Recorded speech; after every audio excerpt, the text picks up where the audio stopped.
Okay, I am here with Action Coach Lucas. Thank you for taking a moment to speak with me, sir. Pleasure. So tell me a little bit about how you became an action coach. I was looking for a way that I could help business owners expand their businesses, having worked in a business that grew really rapidly for quite a few years, and then I happened upon Action Coach and thought it was a bit too good to be true, to be honest with you. But ultimately, when I looked into it, I realised it was an organisation that really could help people, and I thought that's the sort of organisation I'd like to be part of, and that's exactly what it's turned out to be. So it's been a great journey. Fantastic. And I'm sorry, how long have you been an action coach? Well, I've been 6 years now in Action Coach. 6 years. Excellent, excellent. So just kind of give me a brief sort of overview of your experience over the last week. The last week has been pretty tough, actually. And I mean that in an enjoyable way, obviously. The reason it's been tough is because it's really been challenging myself and my clients to think strategically rather than tactically, and that has been a bit of a revelation, because previously, whenever we've sat down, we've really been thinking about what's the next thing we got to do, what's the next thing we got to do to get where we want to get to. But actually, this whole process has reverse engineered us from where we actually want to be back to today, and breaking down what we then need to do. So it's almost thinking backwards, and it's been challenging because we're so used to thinking forwards, quite frankly.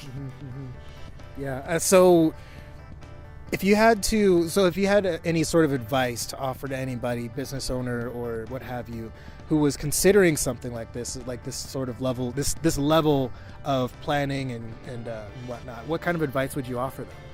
I think I'd say to them, just be as clear in your own mind as you can be about ultimately what you want to have built in, say, 5 or 10 years' time. And as long as you've got a handle on that, maybe just a small paragraph that vividly explains what that looks like, you'd be okay, and you'd get tremendous value out of coming to something like this. Because going back to that point about thinking backwards rather than forwards, you can reverse engineer from a position of understanding where you are. But the funny thing is, over this week, our view of what is possible in 5 or 10 years has dramatically shifted. So now that vivid vision that I'd suggest someone got on paper for us is different to the one that we had at the beginning of the week, and it's created a lot more excitement, a lot more momentum. And I'm here talking to you, but the guys are up there in the conference facility writing a great big list of a couple of hundred things that need to be addressed.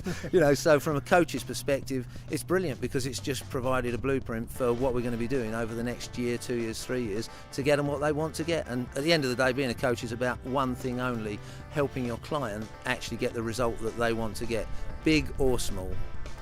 Excellent. That's some excellent advice. So, well, Coach Lucas, thank you for taking a moment to speak with me. And one last question. Did you have any clients here today, actually? Yes, I've got a team of clients that are up there. Oh, okay. And they've been here all week, and tonight they're looking forward to taking in a show in Vegas and maybe letting their mind rest a little bit, so they're ready to get going again tomorrow when they fly back to the UK. Fantastic. Well, Lucas, thank you so much again. Thank you so much.